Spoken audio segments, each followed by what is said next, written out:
Hello and जय Hind everyone. So start करते हैं आज का डे। आज है वेडनेसडे 26 जून और बहुत सारी खबरें हैं। देखो 2-3 अपॉइंटमेंट्स हैं वो हम लोग नहीं देखेंगे, बट जो मोस्ट इंपॉर्टेंट चीजें हैं बेटा वो हम जरूर देखेंगे। मैं फिर से बोल रहा हूं, आपको जितना होमवर्क दिया जाता है आप उतना होमवर्क अगर आप लगातार करते जाते हैं तो डेफिनेटली आप अपने गोल को अचीव करने के लिए बहुत तेजी से आगे बढ़ रहे हैं। बट मैं देख रहा हूं कुछ दिन से लोग अपना होमवर्क कंप्लीट नहीं कर रहे हैं। सो क्या आप डिफेंस एस्पिरेंट सिर्फ नाम के लिए हैं? तो बेटा अपने होमवर्क कंप्लीट करिए और कमेंट सेक्शन में अपना होमवर्क जरूर लिखिए। सो स्टार्ट करना शुरू करते हैं बेटा आज का डे। देखो बहुत एंथुसियास्टिक तरीके से हम लोग सबसे पहली चीज देखने वाले हैं। देखो पहला है तुम्हारा अपॉइंटमेंट। सिंपल सी बात हमको याद कर लेना है कि इंटेलिजेंस ब्यूरो के प्रमुख तपन कुमार डेका और एनएचआरसी के महासचिव भारत लाल को 1 साल का एक्सटेंशन मिल गया है। बस इतनी बात याद रखनी है, इसके अलावा और कुछ भी नहीं है इस न्यूज में देखने के लिए आपके डिफेंस पर्सपेक्टिव से।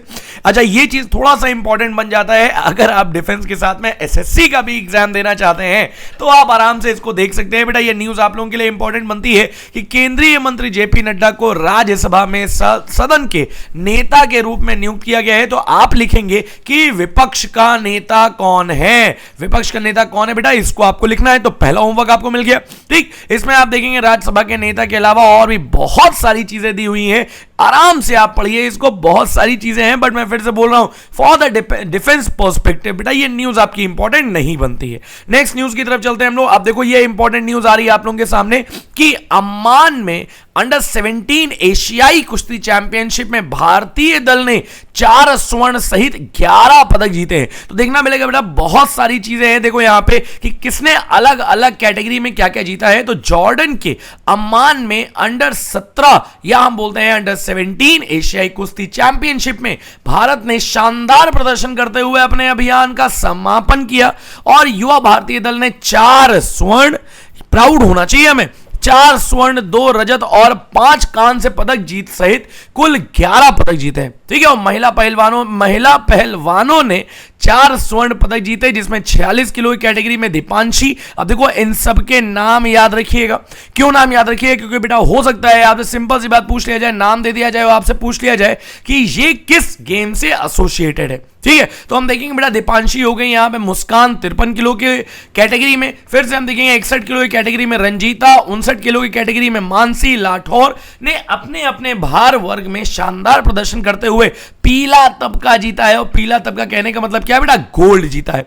फिर से हम बोलेंगे राजा बाला को अपने वीरतापूर्ण प्रयासों के बावजूद 40 किलो वर्ग कैटेगरी में रजत पदक से संतोष करना पड़ा। और पुरुष वर्ग कैटेगरी में बेटा महिलाएं तो पुरुष भी हैं इसमें, पुरुष वर्ग ने समर्थ गजानन मकावे ने कड़े मुकाबले वाले 55 किलो वर्ग में रजत पदक जीता है, जबकि 65 किलो में आकाश, 71 किलो में सचिन कुमार और 48 किलो में विकास कश्यप, 60 किलो में तुषार तुकाराम पाटिल और 110 किलो कैटेगरी में रौनक ने कांस्य पदक जीतकर अपनी प्रतिभा का प्रदर्शन किया है। ठीक है, तो केवल आपको ये देखना है कितने पदक जीते हैं और जो प्लेयर्स हैं इनके क्या क्या नाम है, ये किससे एसोसिएटेड है बेटा जरूर पूछा जाता है आपसे, और ये इसीलिए बन जाता है आप लोगों के लिए इंपॉर्टेंट न्यूज आज की। ठीक है, चलो नेक्स्ट न्यूज की तरफ चलते हैं हम लोग। नेक्स्ट न्यूज आपके सामने है। फिर से मैं बोलूंगा कि ये न्यूज आप मान सकते हैं क्यों इंपॉर्टेंट है। क्यों? क्योंकि यहां पे अमेरिका ने केन्या को प्रमुख गैर नाटो सहयोगी, अब ये याद कर लीजिएगा बेटा, ये गैर नाटो सहयोगी है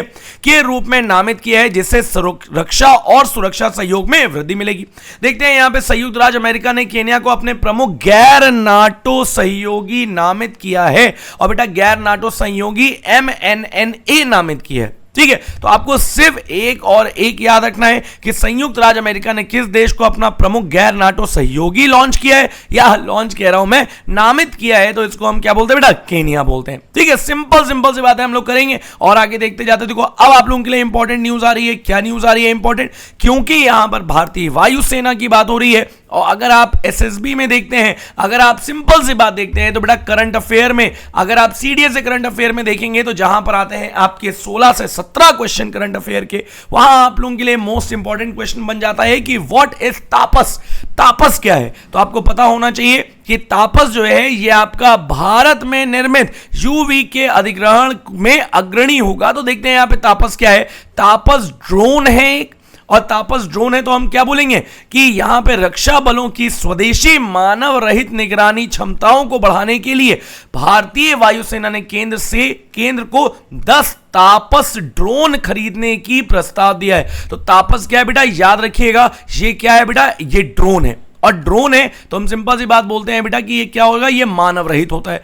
यहां पर क्या क्या खासियत है इसकी देखेंगे बेटा। तापस ड्रोन मध्यम ऊंचाई वाले लंबे धीरज श्रेणी के ड्रोन है जिन्हें रक्षा अनुसंधान और विकास संगठन द्वारा स्वदेशी रूप से विकसित किया गया है और इनका निर्माण भारतीय इलेक्ट्रॉनिक लिमिटेड और Hindustan aeronautics limited that is HAL, आप जहां पर भी देखेंगे इनका नाम जरूर आता है यहां पे, के संघ द्वारा किया जाना है। ठीक है, सिंपल सी बात हम बोलते हैं यहां पे। और मोस्ट इंपॉर्टेंट न्यूज इसके बारे में यहां पर लिखी हुई है। अच्छा देखो, अभी हम बोल रहे हैं तुमसे कि कल की न्यूज में हमने देखा था कि सेकेंड हैंड हम कुछ खरीदने वाले हैं, या हम बोल रहे हैं कि सेकेंड हैंड हम कुछ खरीदने के लिए तैयारी कर रहे हैं। हम किस चीज की तैयारी कर रहे हैं ये भी आपके लिए होमवर्क है, आज आपको ये भी लिखना है। ठीक है, चलो नेक्स्ट न्यूज की बात करते हैं बेटा हम लोग। और अब हम आ गए हैं मचगांव डॉकयार्ड शिप लिमिटेड या शिप बिल्डर्स लिमिटेड, जिसको हम बोलते हैं बेटा MDL। इसने संभावित 35,000 करोड़ रुपए के सौदे के लिए बातचीत की है और जिसके तहत भारतीय नौसेना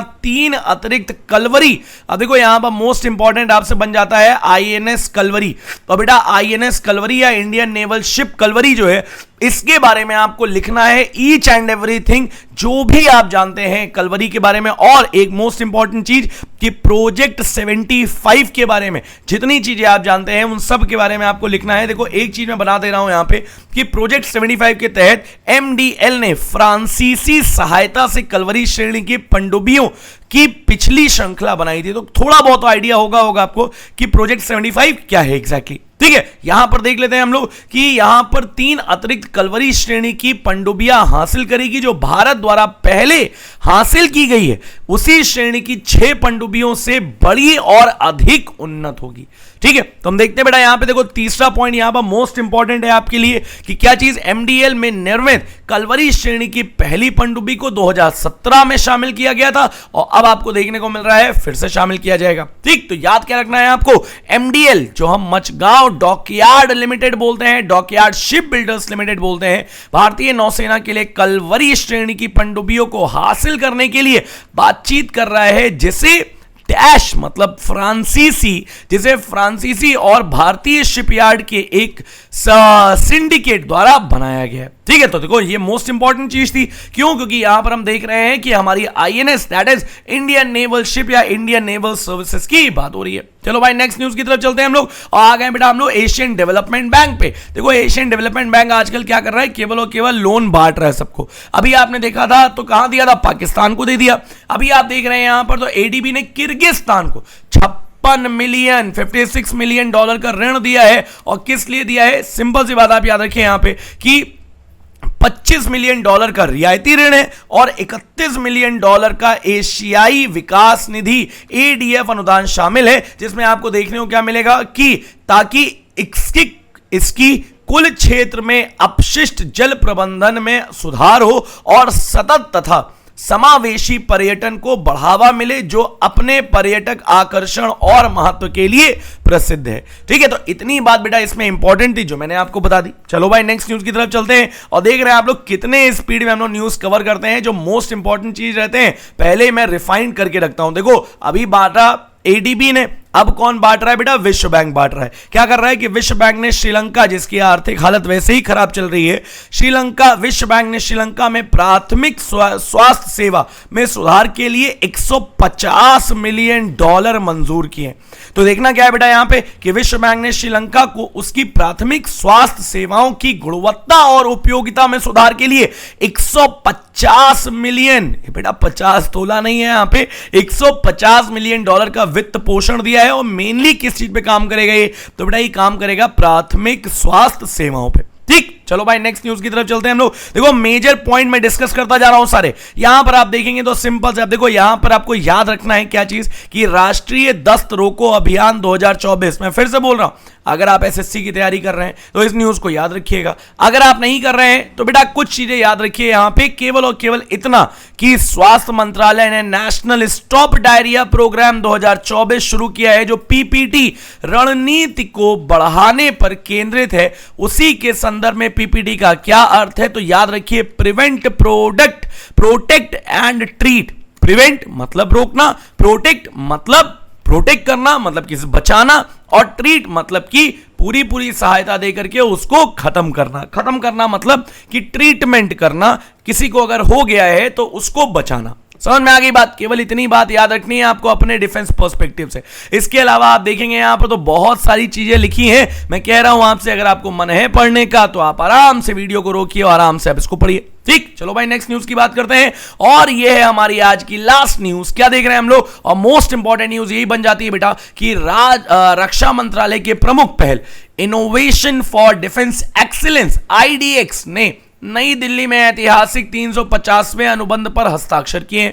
बोलेंगे क्या हम? इलेक्ट्रो ऑप्टिकल्स, देखो किन किन चीजों के लिए, electro opticals, infrared, synthetic aperture radar और 150 किलोग्राम तक के हाइपर स्पेक्टिकल पेलोड ले जाने में सक्षम लघु उपग्रह के डिजाइन और विकास के लिए space pixel technology private limited के लिए के साथ अनुबंध किया है। ठीक है, तो बेटा याद क्या रखनी है? ये याद रखनी है किन चीजों के लिए अनुबंध किया गया है। मैं फिर से बोल रहा हूं, अगर आप एसएसबी इंटरव्यू में जाते हैं तो ऐसे क्वेश्चन आपसे जरूर पूछे जाते हैं कि किसके साथ में समझौता किया है, कहां कौन सी मिसाइल हमने कहां से प्रोक्योर की है, या हम बोल रहे हैं कि फ्रांस से हम क्या ले रहे हैं, हम स्वीडन से क्या ले रहे हैं, अलग अलग देशों से हम क्या क्या चीजें ले रहे हैं, या हम कहां कौन कौन सी चीजें दे रहे हैं। एक इंपॉर्टेंट न्यूज में और बनती है यहां पे कि मॉड्यूलर छोटा उपग्रह आवश्यकता अनुसार कई लघु पेलोड को एकत्रित करेगा, जिससे तेज और किफायती तैनाती, विनिर्माण में आसानी, मापनीयता, अनुकूलनशीलता और कम पर्यावरणीय प्रभाव जैसे लाभ मिलेंगे। समझ में आ गई बात? तो याद रखना है बेटा, ये space pixel technologies private limited, इनका नाम अगर आप याद रखेंगे तो डेफिनेटली यही आपसे पूछा जाएगा। ठीक है, तो बेटा देखिए यहां तक थी आज आपकी मोस्ट इंपॉर्टेंट न्यूज। मैं फिर से बोल रहा हूं कि अगर आप चाहते हैं लाइव क्लासेस स्टार्ट की जाए तो जल्दी से 5000 सब्सक्राइबर कंप्लीट कराइए। जिस दिन 5000 सब्सक्राइबर कंप्लीट हो गए definitely will be starting our live classes. पर ये तो अच्छी बात है, आंसर जरूर दीजिए। अगर आप आंसर देते हैं तो डेफिनेटली नेक्स्ट वीडियो में आपका नाम मैं वीडियो स्टार्ट करने से पहले जरूर लूंगा। तो मिलते हैं बेटा नेक्स्ट वीडियो में।